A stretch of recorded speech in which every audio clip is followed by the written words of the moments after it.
কল্পনা করুন একটি শহর, যে শহর ছিল পৃথিবীর জ্ঞানের রাজধানী, যেখানে একসাথে লেখা হতো বিজ্ঞান, গণিত, দর্শন, চিকিৎসা ও ইসলামী জ্ঞানের ইতিহাস। সেই শহর বাগদাদ, ১৫৫৮ খ্রিস্টাব্দ। টাইগ্রিস নদীর পানি লাল হয়ে যায় রক্তে, আর কালো হয়ে যায় কালি দিয়ে। কেউ বলে ১ মিলিয়নেরও বেশি মানুষ নিহত হয়েছিল। বিশ্ব ইতিহাসের অন্যতম ভয়ঙ্কর ধ্বংসযজ্ঞ। কিভাবে পতন হলো ৫০০ বছরের শক্তিশালী আব্বাসীয় খিলাফতের? কেন মুসলিম বিশ্বের রাজধানী এত সহজে ধ্বংস হল? হালাকু খান কে ছিল? আর কেন ইতিহাস এই ঘটনাকে বলে ইসলামী স্বর্ণযুগের সমাপ্তি? এই ভিডিওতে আমরা জানব আব্বাসীয়দের উত্থান থেকে পতন পর্যন্ত পুরো ইতিহাস।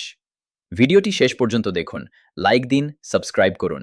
এবার শুরু করা যাক। অধ্যায় ১, আব্বাসীয়দের উত্থান, ৭৫০ খ্রিস্টাব্দ। উমাইয়া খিলাফতের বিরুদ্ধে বিদ্রোহ শুরু হয়। আবু আল আব্বাস আস-সাফা ক্ষমতা গ্রহণ করেন। তিনি ছিলেন রাসূলুল্লাহ সাল্লাল্লাহু আলাইহি ওয়াসাল্লামের চাচা হযরত আব্বাস রাদিয়াল্লাহু তাআলা আনহু এর বংশধর। নতুন খিলাফত, আব্বাসীয় খিলাফত। খলিফা আল মানসুর বাগদাদ প্রতিষ্ঠা করেন। অধ্যায় ২, ইসলামী স্বর্ণযুগ। খলিফা আল মানসুর বাগদাদ প্রতিষ্ঠা করেন।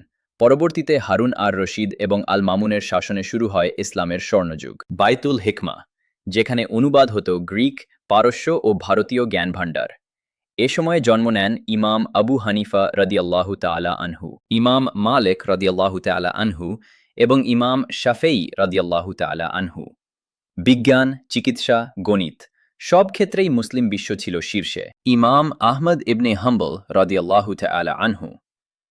বিজ্ঞান, চিকিৎসা, গণিত সব ক্ষেত্রেই মুসলিম বিশ্ব ছিল শীর্ষে। তখন জ্ঞানই ছিল ক্ষমতা। অধ্যায় ৩, পতনের সূচনা। কিন্তু শক্তিশালী সাম্রাজ্যের ভেতরে শুরু হয় দুর্বলতা, রাজনৈতিক বিভক্তি, বিলাসিতা, প্রাদেশিক বিদ্রোহ এবং সামরিক দুর্বলতা। খলিফারা ধীরে ধীরে শুধু নামমাত্র শাসক হয়ে যান। শাসনের চাবিকাঠি অন্যদের হাতে চলে যায়। অধ্যায় ৪, মঙ্গোলদের উত্থান, চেঙ্গিস খান।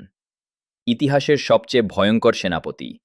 মধ্য এশিয়া থেকে শুরু করে চীন, পারস্য, রাশিয়া সব জয় করে নেয়। চেঙ্গিস খানের মৃত্যুর পর তার নাতি হালাকু খান, তার মনে ছিল বাগদাদ জয়ের তৃষ্ণা। ১২০৪ দশক।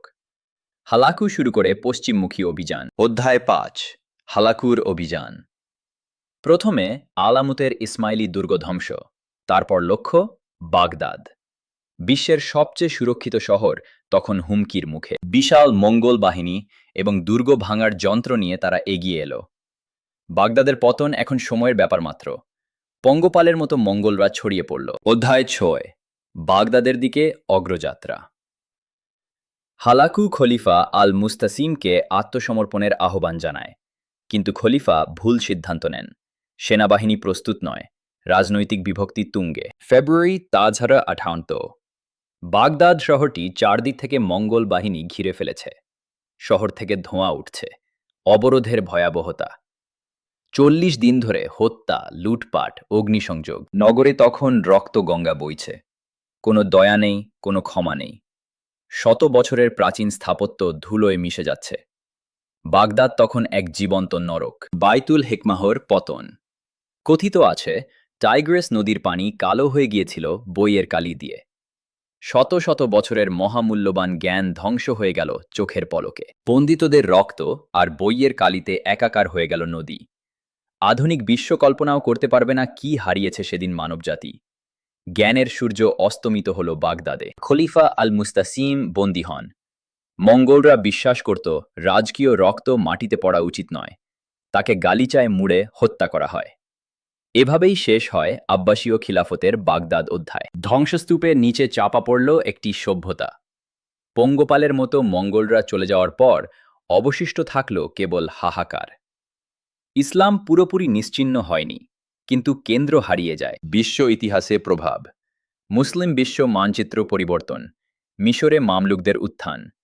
১২৬-৬০ সালে মামলুকরা আইন জালুদ যুদ্ধে মঙ্গোলদের পরাজিত করে।